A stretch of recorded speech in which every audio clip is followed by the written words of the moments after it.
The emergency lights flashed red across the conference room.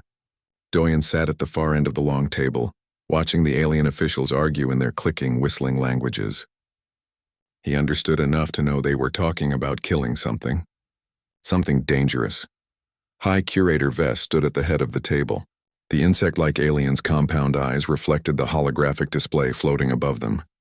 The display showed a creature that made Doyen's breath catch in his throat. It was beautiful and terrifying at the same time. The creature looked almost like a tiger from Earth, but larger. Much larger. Its body was covered in scales that glowed with strange colors. Blue ridges ran along its spine. The footage showed it pacing in a metal cell, its movements full of barely controlled rage. Specimen TX7 has killed 5 trainers in 2 months, Vess said. The translator device on Doyen's collar turned the alien's clicks into human speech. This is unacceptable. The creature is too dangerous to keep alive. But it's endangered, another official said. This one was tall and thin with gray skin. There are only 12 of its kind left in the entire galaxy. 11 if we count the ones that might survive, Vess corrected. This one will not. I am recommending immediate termination. Doyen raised his hand. The room fell silent. All eyes turned to the human. May I see the incident reports? Doyen asked. Vess's antenna twitched with what Doyen had learned was irritation. You are new here, human Doyen. You have been on this station for only 3 days. This matter does not concern your department. I'm a xenozoologist, Doyen said calmly. Animal behavior is exactly my department, and I'd like to see the reports before you make a final decision. The room filled with clicking and whistling.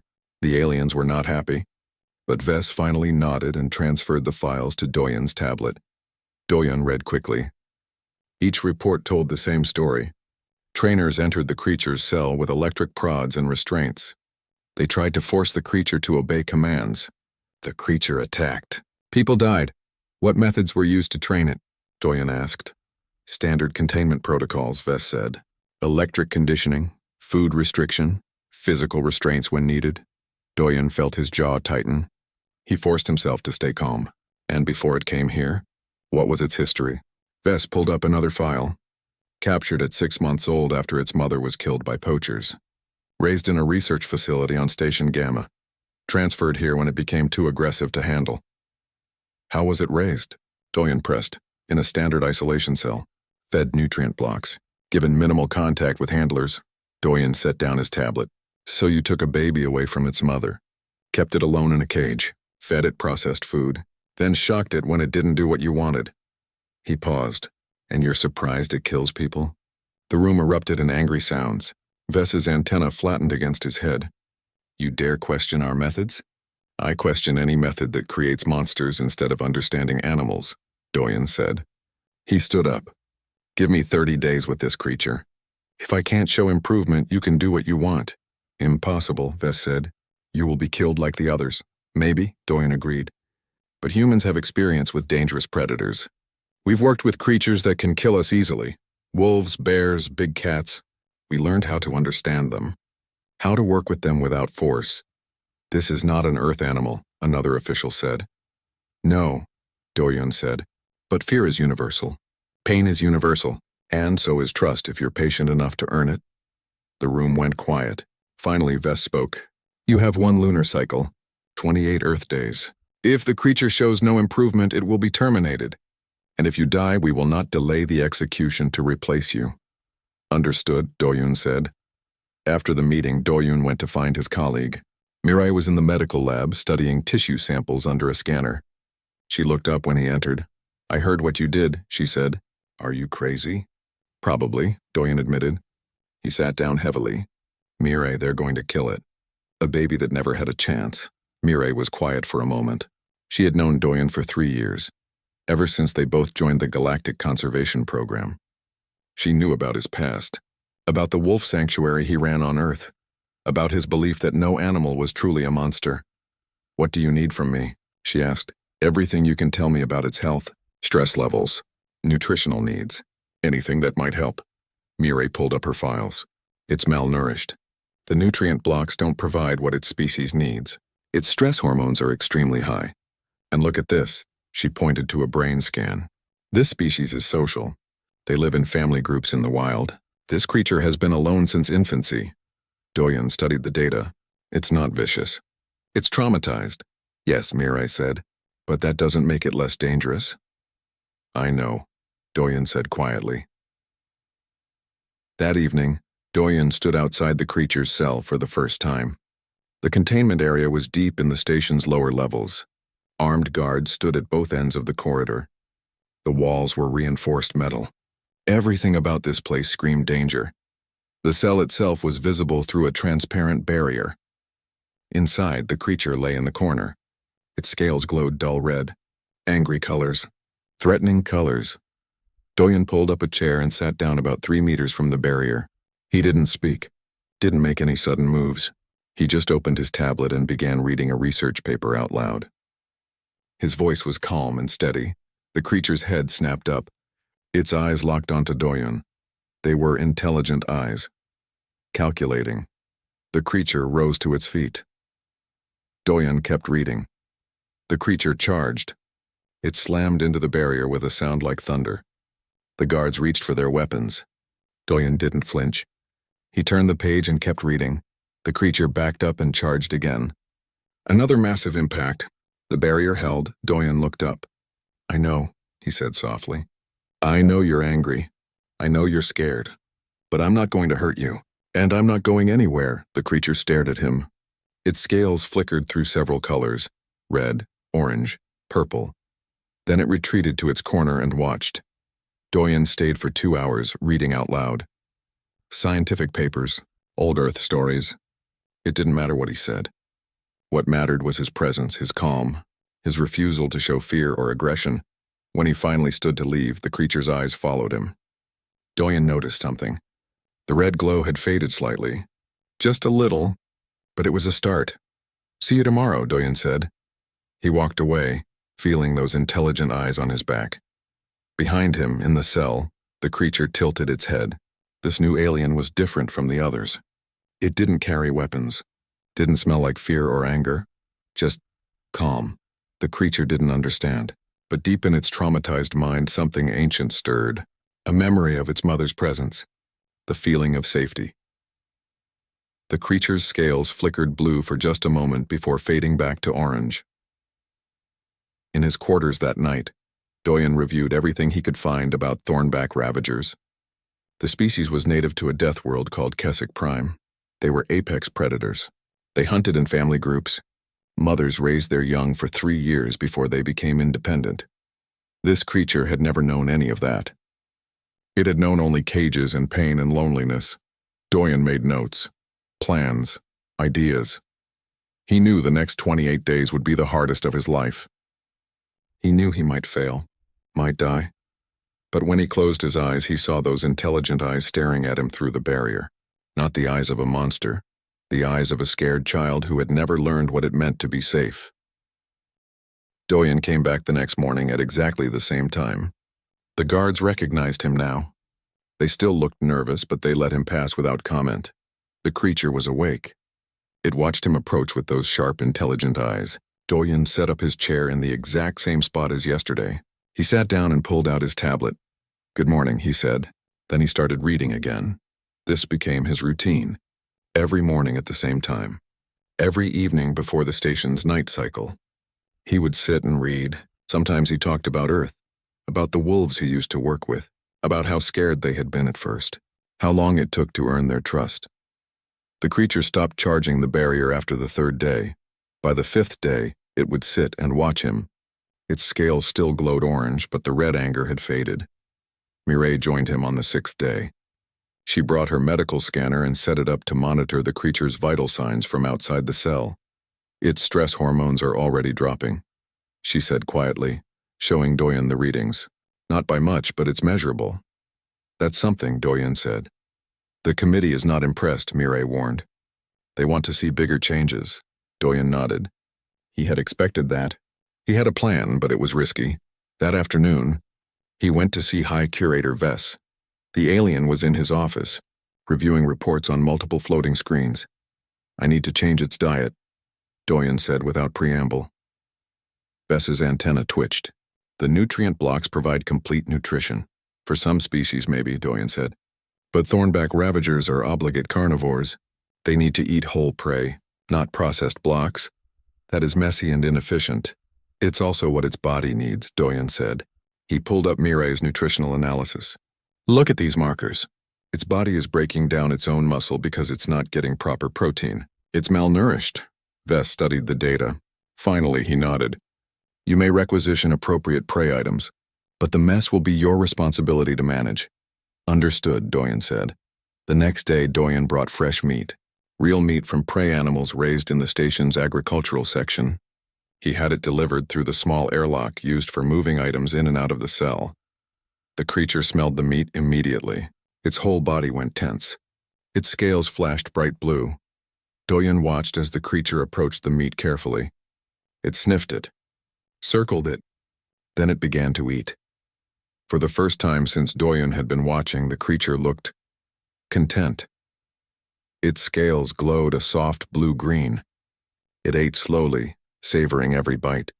When it finished, the creature did something unexpected. It picked up a remaining piece and carried it toward where Doyen sat on the other side of the barrier. It set the meat down and looked at him while it ate this final piece. Mireille, who was monitoring, gasped softly. Did you see that? I saw it, Doyen said. His heart was beating fast. It's sharing space. That's a social behavior. It's beginning to trust you, Mireille said. The breakthrough gave Doyen hope, but he knew they needed more. He spent the next week studying everything about social predators. He talked to Jiwon, a human psychologist who specialized in animal cognition. It's exhibiting signs of severe isolation trauma, Jiwon said after reviewing the videos. In human terms, we'd call it complex PTSD. It never learned normal social behaviors. Everything it knows is fear and violence. Can that be reversed? Doyen asked. In humans? Sometimes. With years of therapy? In animals? Jiwon shrugged. There are cases. Dogs rescued from fighting rings. Primates from research facilities. It takes time and patience. I have 22 days left, Doyen said. Then you better work fast, Jiwon said. But Doyen? Don't push too hard. Traumatized animals can be unpredictable. One wrong move and it could attack out of fear, not anger. Doyen knew she was right. But he also knew that sitting outside the barrier wouldn't be enough. He needed to show real progress.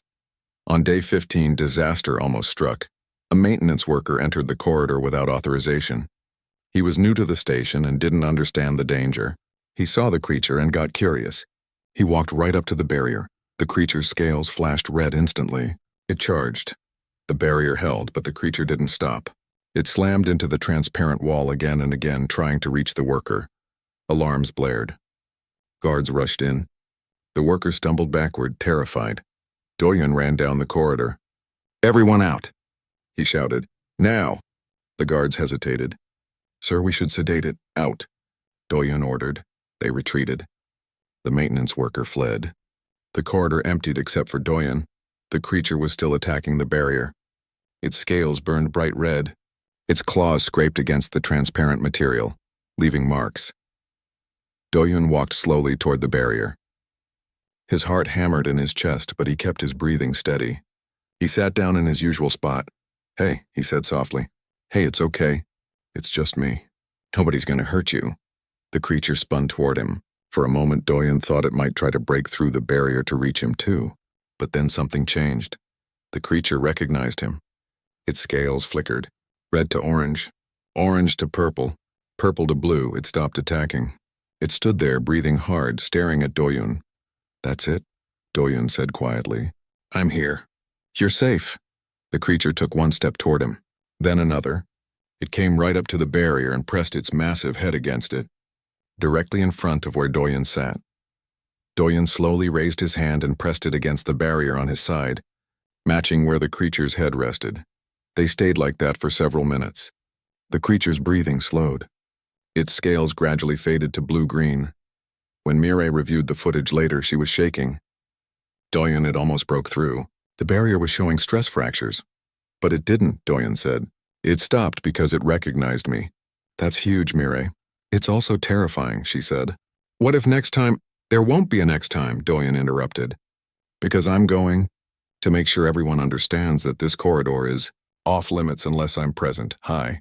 Curator Vess was less understanding when he heard about the Incident. The creature is still too dangerous, Vess said. You have 13 days remaining and it just tried to kill a worker. It was protecting itself from a perceived threat, Doyen argued. And it stopped when it recognized me. That shows learning. That shows control. Barely, Vess said. I want to see more progress, human Doyen, or your time is up. That night, Doyen sat in his quarters and thought hard. He needed to do something dramatic, something that would prove the creature could be trusted. He thought about all the predators he had worked with on Earth, the wolves who had been shot by farmers and learned to fear humans, the bears who had been kept in tiny cages and went mad from isolation. He had helped them all by doing one thing. He had trusted them first. The next morning, Doyen made a request that made everyone think he had lost his mind. You want to do what? Mirai asked, staring at him. I want to enter the enclosure, Doyen said calmly. Absolutely not, Vess said immediately. I will not authorize suicide. It's not suicide, Doyen said. It's the next logical step. The creature has learned to trust me from a distance. Now it needs to learn that I trust it too. It has killed 5 people, Vess reminded him. 5 people who heard it, Doyen said. I have never heard it. I have only shown it kindness and respect. There's a difference. The argument went on for hours. Finally, Jiwan spoke up. Let me review the behavioral data, she said. If I think it's safe enough to try, will you consider it? Vess's antenna twitched with irritation, but he agreed. Jiwan spent 2 days analyzing every interaction between Doyen and the creature. She studied the creature's body language, its color changes, its responses. Finally, she called a meeting. I think he can do it, she said, but with precautions. Full medical team on standby, security ready to intervene, neural dampeners as a last resort. Last resort only, Doyen insisted. If you sedate it while I'm in there, it will feel betrayed. We'll lose all progress. If it kills you, there will be no progress to lose, Vess said. Then I guess I better not die, Doyen said. The day was set. Day 20 of his 28-day deadline. Doyen stood outside the barrier, staring at the entrance to the cell. The creature watched him from inside. Its scales glowed a curious purple. Guards stood ready. Medical personnel waited. Mirai held the neural dampener control with shaking hands. Last chance to change your mind, she said. Doyen smiled at her. I don't change my mind. He stepped forward. The door opened, and for the first time nothing separated him from the creature that everyone called a monster. The door sealed behind Doyen with a soft hiss. He was inside. No barrier between him and the creature anymore. Just 10 meters of open space, the creature stood up. It was even more massive up close. Its scales caught the light, creating patterns of color across its body. Purple faded to orange, cautious, uncertain. Doyen didn't move. He kept his body relaxed, his breathing steady. He could hear his own heartbeat in his ears. Behind the observation window, he knew Mirai was watching with her finger on the neural dampener. Security guards had their weapons ready, but Doyen believed none of that would be necessary. The creature circled him slowly. It moved with perfect predator grace, muscles rippling under its scales. It came closer, closer. Doyen could smell it now. A strange scent like ozone and earth. The creature stopped right in front of him, so close that Doyen could feel the heat radiating from its body. It lowered its head and sniffed him. Its breath was hot against his face. Doyen stayed perfectly still. Hello, he said softly. I'm not going to hurt you. I promise. The creature tilted its head. Its eyes were golden with vertical pupils. They studied Doyen with clear intelligence. Then the creature did something that made Doyen's throat tight. It touched its nose to his chest. Gently. The same gesture it had made through the barrier. Yeah, Doyen whispered. I remember you too. The creature stepped back. It watched him for a long moment. Then it turned and walked to the far corner where it usually slept. It lay down but kept its eyes on Doyen. Doyen slowly sat down on the floor. He didn't try to approach. He just sat there, showing the creature that he wasn't a threat. They stayed like that for 3 hours, Doyen sitting on one side of the cell, the creature lying on the other side, watching each other, learning each other. When Doyen finally stood to leave, the creature's scales flashed blue. Not aggressive, not fearful, just aware. See you tomorrow, Doyen said. He walked to the door. It opened. He stepped out. The door sealed. Behind him, the creature made a sound, a low, rumbling vocalization that the monitoring equipment had never recorded before. Mirai was waiting when he emerged. She grabbed his arm. "Do you have any idea how terrified I was?" "I'm sorry," Doyen said, but he was smiling. "Did you hear that sound it made at the end?" "I heard it," Mirai said. She pulled up the audio analysis. The computer is still trying to match it to known Thornback Ravager vocalizations. Jiwon arrived a few minutes later. She had been studying Thornback communication patterns. When she heard the recording, her eyes went wide. "That's a juvenile distress call," she said. "Young Thornbacks make that sound when they're calling for their mother." Doyen sat down heavily. "It thinks I'm family?" "Maybe," Jiwon said. "Or maybe it's just expressing that it wants social contact. Either way, this is massive progress. Doyen, you might actually pull this off." But the next challenge came quickly.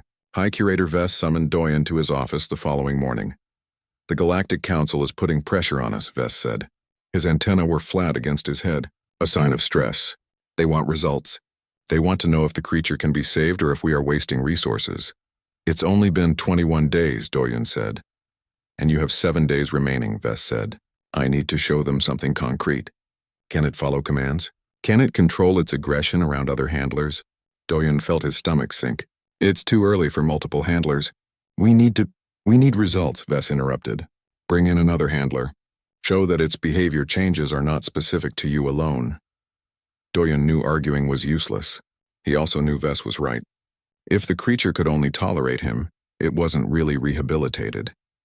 It was just bonded to one person. He called a meeting with the human team. Besides Mirai and Jiwon, there were 2 other humans on the station who worked with animals. Byung was a xenozoologist who specialized in large predators. Sora was a handler who trained service animals for various alien species.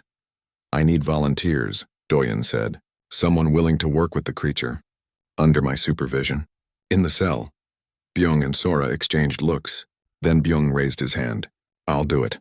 "So will I," Sora said. "You understand the risk?" Doyen asked. "We understand," Byung said. "But we also understand what you're trying to do. If humans can show the galaxy a better way to handle apex predators, it's worth the risk." They spent 2 days preparing. Doyen brought Byung and Sora to observe from outside the barrier first. The creature watched them with suspicion. Its scales shifted to orange whenever they came near. "It doesn't trust you yet," Doyen said. "That's normal. We need to let it get used to your presence." On day 24, Doyen entered the cell as usual. But this time, after an hour, Byung entered too. The creature immediately stood up. Its scales flashed red. It moved between Byung and Doyen, clearly agitated. "Easy," Doyen said. He didn't move toward the creature. "Byung, sit down." "Make yourself smaller." Byung sat. He kept his movements slow and careful. The creature circled them both. It sniffed at Byung, keeping its body between him and Doyun. Protective behavior, Doyun realized. It was protecting Doyen from a potential threat. "It's okay," Doyen said softly to the creature. "Byung is a friend. He's safe." The creature didn't look convinced. It kept circling. But gradually, over the course of an hour, its scales faded from red to orange to yellow. Byung didn't try to touch it or interact. He just sat there, breathing calmly, showing no fear. When they left, the creature watched them both go. Its scales were still yellow, uncertain but not aggressive. "That went better than I expected," Byung said once they were safely outside. "It went perfectly," Doyun said. "It didn't attack. That's all we needed." They repeated the process the next day with Sora. The creature reacted the same way, suspicious at first, protective of Doyun, but it didn't attack. By day 26, both Byung and Sora could enter the cell with Doyun without the creature showing aggression. High Curator Vess reviewed the footage. "This is acceptable progress," he admitted. "But I still need more. The Council wants a formal demonstration." "A demonstration?" Doyen felt cold. "What kind of demonstration?" "Bring the creature to the observation deck. Show the Council members that it can be controlled in an open environment. Prove that this rehabilitation is real." Doyen wanted to refuse. It was too soon, too risky. But he looked at the calendar. Day 27. Tomorrow was his deadline. "One condition," Doyen said. "Small audience, no more than 10 observers. And they stay behind barriers." "Agreed," Vess said. That evening, Doyen sat in the creature's cell alone. The creature lay beside him now, comfortable with his presence. Doyen ran his hand along its scales. They were warm and smooth. "We have to do something tomorrow," Doyen said quietly. "Something scary. But I need you to trust me. Can you do that?" The creature rumbled softly. It pressed its head against Doyen's leg. "I'll take that as a yes," Doyen said. The next morning, the observation deck was prepared. It was a large space used for studying animals in more natural environments. Barriers separated the viewing area from the open floor. 10 council members gathered. High Curator Vess stood with them. Security personnel lined the walls. Medical teams waited on standby. Doyun, Byung, and Sora stood in the center of the space. The door opened and the creature was guided in. For a moment, everything was fine. The creature stayed close to Doyen. Its scales glowed blue-green. Calm, Byung demonstrated how the creature would follow simple requests. "Sit, stay, come." The creature obeyed. Not perfectly, but enough to show learning. The council members whispered among themselves. Vess looked pleased. Then one of the council members stepped forward. He was a Kethran, the same species as the trainer the creature had killed. He demanded a closer look. "Sir, please stay behind the barrier," Doyen said. "I want to see if it truly recognizes individual threats or just species," the Kethran said. He moved closer to the barrier. The creature smelled him. Its scales instantly flashed red. "Get back!" Doyen shouted. But the Kethran didn't listen. He came right up to the barrier. His scent was almost identical to the trainer who had tortured the creature months ago. The creature's body coiled. Every muscle tensed. Its scales burned bright red, the color of rage, of remembered pain. Byung tried to call the creature back. "Come here." The creature didn't respond. It was locked on the Kethran. Its eyes saw not this individual but the one who had hurt it. The one who had used electric prods and chains and pain. Security reached for their weapons. Vess commanded them to wait. The neural dampeners powered up. The creature charged. Not at the Kethran. The barrier was too strong. Instead, it could go around. Doyen saw what was about to happen. The creature was smart. It had learned the layout. It knew there was a maintenance access on the side. If it could reach that, Doyen did the only thing he could think of. He ran. Not away. Toward. He ran between the creature and its target. He opened the barrier control and stepped through. Now he stood between the creature and the Kethran. Between the predator and its prey. The room erupted in chaos. Alarm screamed. Security drew weapons. Vess shouted orders. The creature lunged at Doyen, but Doyen didn't move, didn't flinch, didn't run. He just looked at the creature. And in his eyes was something the creature had never seen directed at it before. Disappointment, not anger. Not fear, just quiet, profound disappointment. The creature stopped. Its claws were extended. Its mouth was open, showing rows of sharp teeth. The footage spread across the station within hours. By the next day, it had reached other conservation facilities throughout the galaxy. Within a week, every major news network was showing the moment when the creature stopped mid-attack because a human looked disappointed. Doyen became famous overnight. He hated it. "I'm not a hero," he told Mirai as they reviewed the dozens of interview requests flooding his messages. "I was just doing what should have been done from the start." "Tell that to the 5 species who want to hire you," Mirai said. She scrolled through the requests. 3 universities want you to teach. 2 governments want you to consult on their conservation programs. And look at this one. The Vrail High Council wants to create new training protocols based on your methods. Doyen rubbed his tired eyes. He had barely slept since the demonstration. "What does Vess say?" "Vess is thrilled," Mirai said. "The creature's rehabilitation has brought huge attention to the conservation arc. Funding is pouring in. They're already talking about trying your approach with other difficult cases. That should have made Doyen happy. Instead, he felt worried. They need to understand it's not a quick fix. It takes time, patience, understanding each individual animal." "I know," Mirai said. "But Doyen, you proved something important. You showed that force isn't the only way, that there's another option." Over the next 3 months, Doyen continued working with the creature. He gave it a name, Thunder. It seemed appropriate for something so powerful and wild. Thunder learned quickly now that fear didn't cloud its mind. It responded to verbal commands. It showed restraint during feeding times. Most importantly, it learned to interact with other handlers without aggression. Byung and Sora became regular visitors to Thunder's enclosure. The creature tolerated them well, though it still clearly preferred Doyen. When Doyen entered, Thunder's scales would light up bright blue. When others entered, the blue was dimmer, reserved. Jiwan documented everything. "It's fascinating," she said. "Thunder has essentially adopted you as a parent figure. It seeks your approval. Your disappointment has more impact than any punishment could." "That's a lot of responsibility," Doyen said quietly. "Yes," Jiwan agreed. "But you're handling it well." The hardest conversations came when they started discussing Thunder's future. High Curator Vess called a meeting 4 months after the demonstration.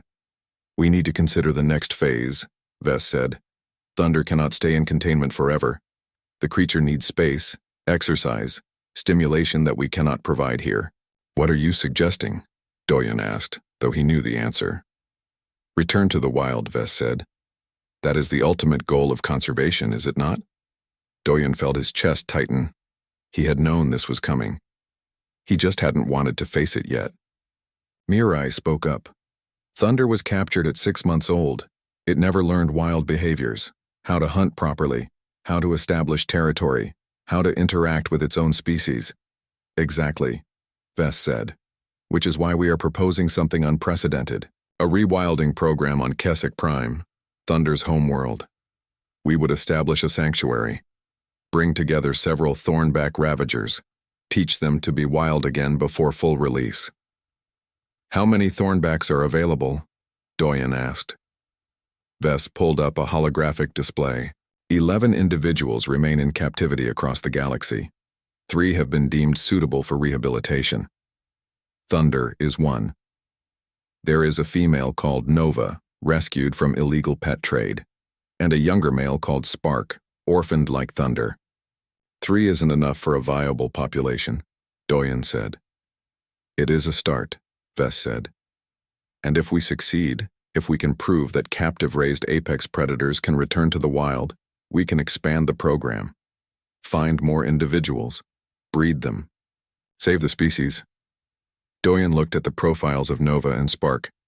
Nova was aggressive, difficult to handle. Spark was timid, shut down. Both had trauma. Both needed help. Both deserved the same chance Thunder had received. "I'll do it," Doyen said. "But I lead the team. I choose the methods.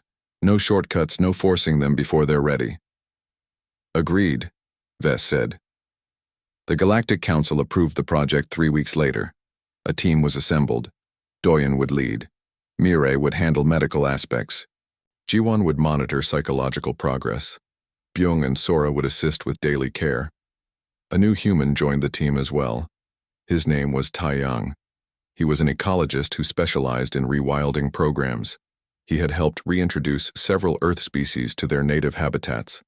"This is bigger than anything I've worked on," Taiyang admitted when he arrived. "But the principles are the same. We need to teach them to be wild while keeping them safe during the transition." The first challenge was introducing Thunder to Nova and Spark. They decided to do it slowly, carefully. Nova arrived first. She was larger than Thunder with darker scales. Her file showed a history of attacking any handler who came near her. She had been kept in a tiny cage by a collector who wanted an exotic pet. When authorities rescued her, she was half-starved and completely feral. Doyen approached her enclosure the same way he had approached Thunder, with patience, with respect, with time. Nova was harder to reach than Thunder had been. She didn't just fear humans, she hated them. Every interaction had taught her that humans brought pain. It took 6 weeks before Nova would let Doyen in her enclosure without trying to kill him. Another month before she would eat while he was present. 3 months before she would tolerate his touch. But gradually, slowly, Nova learned the same lesson Thunder had learned. Not all humans were cruel. Spark was different. The young male had shut down completely. He barely moved, barely ate. His scales were dull gray, the color of depression in thornback ravagers. "He's given up," Jiwan said after evaluating him. "This is learned helplessness. He's been hurt so many times that he stopped trying to fight or flee. He just exists. Doyen sat with Spark for hours every day. Unlike with Thunder and Nova, he didn't need to fear aggression. Spark wouldn't attack, but he also wouldn't engage. It was like the creature had turned off some vital part of itself. "Come on," Doyen said softly one day, sitting beside Spark's unmoving form. "I know you're in there. I know you've been hurt, but you're safe now, I promise." Spark's eye opened slightly, looked at Doyen, then closed again. Doyen kept trying. He brought enrichment items, toys, puzzles, food treats. Nothing sparked interest. Then one day, Doyen had an idea. He brought Thunder. The two thornbacks were kept in adjacent enclosures with a barrier between them. They could smell each other, hear each other, but not touch. Doyen brought Thunder to the barrier near Spark's side. Thunder pressed against the transparent wall, scales flashing curious purple. Spark didn't react at first. Then slowly his head lifted. His dull scales flickered with the faintest hint of color. Thunder made a sound, a low, rumbling call, the kind of sound thornbacks use to communicate with pack members. Spark stood up. For the first time in months, he moved with purpose. He approached the barrier. He answered Thunder's call with a weak vocalization of his own. The two creatures touched noses through the barrier. Doyen felt tears in his eyes. "There you are," he whispered. Over the next weeks, Thunder's presence helped bring Spark back to life. The young male started eating more, moving more. His scales regained their color. "Social contact is medicine," Jiwan observed. "Thunder is teaching him how to be a thornback again." Finally, after 6 months of preparation, the team felt ready for the next step. They would bring all 3 thornbacks together in a larger shared space. Everyone was nervous. 3 traumatized apex predators in one place. So much could go wrong. The introduction happened in a large outdoor enclosure that had been specially built. Doyen was present, along with Byung and Sora. Security watched from elevated platforms. Thunder entered first. He explored the new space with excitement, scales flashing bright blue. Nova came next. She immediately claimed the highest ground, or rocky outcrop. Her body language was clear. She was dominant. This was her territory. Thunder approached her carefully. He kept his head low, showing submission. Nova watched him with suspicion. For a long moment she could have attacked. Instead, she sniffed him, accepted him, let him share her space. Spark was released last. The young male hesitated at the entrance. His scales flickered with anxiety. Thunder saw him, made that same rumbling call. Spark responded. Slowly, carefully, he entered. Nova watched both males. Then she did something remarkable. She approached Spark and touched her nose to his head. A gesture of acceptance, of pack. The 3 thornbacks spent the next hour exploring the enclosure together, sometimes separately, sometimes as a group, learning each other, learning to be a family. Doyen watched with his heart full. This was what Thunder had needed from the start. Not isolation, not punishment, just this. Connection, purpose, family. "We did it," Mireille said softly beside him. "We started it," Doyen corrected. "Now comes the hard part, teaching them to be wild." That night, Doyen sat in his quarters and looked at the schedule. In 3 months, they would transport all 3 thornbacks to Keswick Prime, to the sanctuary that was being prepared, to home. He tried not to think about what that meant, about how much he would miss Thunder, about how the creature that had whimpered when he looked disappointed would soon not need his approval anymore. That was the point, he reminded himself. Success meant letting go, but it still hurt to think about. The transport ship left the conservation ark on a gray morning. Inside its specialized cargo bay, 3 thornback ravagers waited in comfortable containment units. Thunder paced in his unit, scales flickering orange with anxiety. Nova lay still, conserving energy.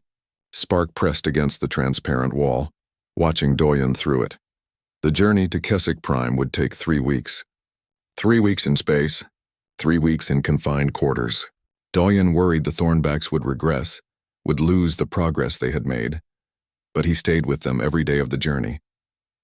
He sat outside their units and talked to them, read to them, reminded them they were safe. Taeyang spent the trip planning.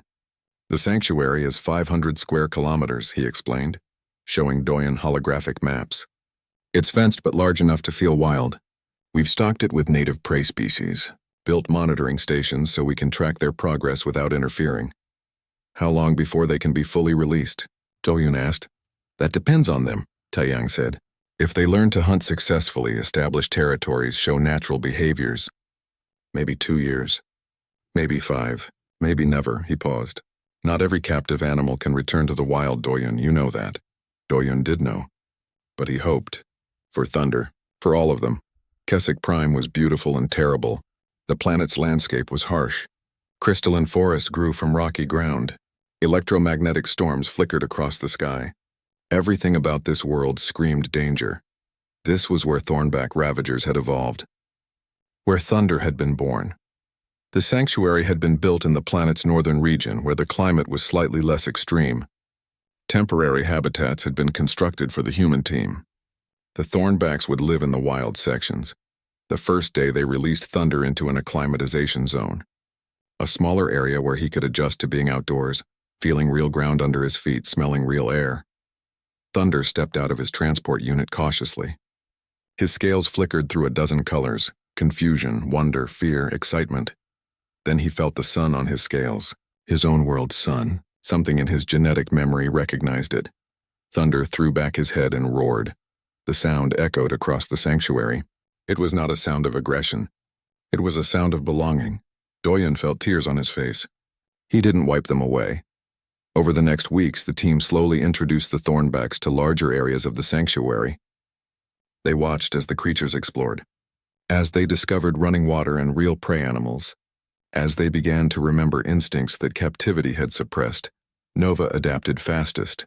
She was older, had more natural behavior intact. Within a month, she had claimed a territory and made her first successful hunt. Doyen watched through remote cameras as she brought down a crystal-horned grazer. She was magnificent, powerful, wild. Spark struggled more. His trauma ran deep. He was afraid of the open spaces, afraid of the prey animals, afraid to be a predator. But Thunder helped him. Thunder, who had been the most broken of them all, now taught Spark how to stalk prey, how to trust his instincts, how to be a Thornback. Doyen watched the footage with pride and pain. Thunder was becoming independent. That was the goal. But it hurt to see, Taeyang noticed. You're going to have to start reducing contact, he said gently. Thunder still looks for you. Still waits for your approval. For the rewilding to work, you need to become less important to him. Doyen knew this was true. It didn't make it easier. He started visiting less frequently, every other day instead of daily. Then twice a week. Then weekly, Thunder noticed. The creature would come to the fence line of the sanctuary looking for Doyen. His scales would flash blue, then fade to purple. Confusion. Where was his human? Nova would call Thunder back to the forest. Back to hunting. Back to being wild, and Thunder would go. But he always looked back. 2 months into the rewilding program, everything changed. Doyen received an alert late at night. Thunder had made a kill. His first successful solo hunt. The remote cameras had captured everything. Thunder stalking through the crystalline forest. Thunder calculating angles and distances. Thunder bringing down the prey with perfect predator precision. Then something unexpected. Thunder had dragged part of the kill to the fence line closest to where Doyen usually observed from. He left it there. Called out. Waited. He's trying to share his success with you, Ji-won said softly. Like he used to share food through the barrier back on the station. He wants your approval. Doyen went to the observation point. Thunder was still there, waiting beside his kill. When he saw Doyen, his scales lit up brilliant blue. Doyen pressed his hand to the fence. Thunder pressed his head against it from the other side. I'm proud of you, Doyen said. His voice cracked. So proud, Thunder rumbled. The same sound he had made that first time Doyen entered his cell. The sound that meant contentment, safety, family. But then Nova called from deep in the forest. Thunder's head turned. He looked between Doyen and the forest. Between his past and his future. Go, Doyen said. Go on, she's waiting. Thunder hesitated. Then he touched his nose to the fence one more time and ran back into the forest. Back to Nova. Back to the wild. Doyun stood there for a long time, watching the forest where Thunder had disappeared. Mirai found him there an hour later. She didn't say anything, just stood beside him. He's going to be okay, she finally said. I know, Doyun said. That's what makes it so hard. The next months passed in a blur. The Thornbacks thrived. Nova had established herself as the dominant female. Thunder and Spark had learned to hunt cooperatively. They were becoming a pack. Taeyang was thrilled. This is exceeding all expectations. They're showing complex social behaviors, coordinated hunting, territorial marking, everything a wild pack would do. The Galactic Council was impressed too. They approved funding for expanding the program. 3 more Thornbacks would be brought to the sanctuary. The population was growing. Then came the day Doyen had been waiting for and dreading. Nova was pregnant. The genetic tests confirm it, Mirai said, showing him the data. Thunder is the father. She'll give birth in about 4 months. Cubs, natural-born cubs who would never know captivity, who would learn to be wild from their parents, who would save their species. This was success. Complete, total success. We need to prepare to leave, Taeyang said. Human presence will stress Nova. She needs to den somewhere safe, away from us. And the cubs need to imprint on Thornbacks, not humans. I know, Doyen said. The team began preparations to depart Keswick Prime. They would leave remote monitoring in place, but no permanent human staff. The Thornbacks would be truly wild. On the last day, Doyen went to the observation point one final time. He didn't call for Thunder, didn't try to get his attention. He just wanted to see him. Thunder emerged from the forest anyway, as if he knew. As if some part of him understood this was goodbye. The creature had changed so much. His scales were brighter now, healthier. His body was more muscular from running and hunting. His movements were confident. He was no longer the broken, traumatized cub from the station. He was magnificent. Thunder approached the fence, looked at Doyen. His scales flickered through colors, blue, purple, yellow. So many emotions. This is your home, Doyen said. This is where you belong. You're going to have cubs soon. You're going to teach them everything you learned. Everything you are. Thunder tilted his head, listening. You're not a monster. Doyen continued. You never were. You're exactly what you were meant to be. And I'm so grateful I got to know you. Thunder made a sound. Not the whimper from that day in the observation deck. Not the call for a mother. Something new. Something that meant understanding. Acceptance. The creature touched his nose to the fence one last time. Then he turned and walked back into the forest. He didn't look back. Doyen watched until Thunder disappeared into the crystalline trees, until there was nothing left to see but wilderness. Goodbye, Thunder, he whispered. The transport ship left Keswick Prime the next morning. Doyen looked out the window as the planet grew smaller. Somewhere down there, Thunder was living the life he was born for. Wild. Free. Home. 2 years later, Doyen received a message from the automated monitoring system on Keswick Prime. The sanctuary population had grown to 15 Thornbacks. Nova had given birth to 2 healthy cubs. Thunder had proven to be an excellent father, teaching his young to hunt and play and survive. The cubs had names from the monitoring team. Storm and River. The message included video footage. Doyen watched it alone in his quarters. The footage showed Thunder with his cubs. They wrestled and played while Nova watched from nearby. Thunder was patient with them, gentle despite his size and strength. When one cub got too rough, Thunder would simply move away. When the other cub cried out, Thunder would nuzzle it with concern. Doyen smiled through his tears. Thunder had learned so much about trust, about family, about being the protector instead of the protected. The footage showed one more thing. At one point, Thunder paused. His head lifted. His scales flickered blue. He was looking at something in the distance, though the camera couldn't capture what Doyen liked to think Thunder was remembering. Remembering the human who sat outside his cell and read to him, who trusted him when everyone else saw a monster, who looked disappointed instead of afraid, who taught him that he was worth saving. Doyen's tablet chimed with a new message. Another impossible case. A creature from a water world.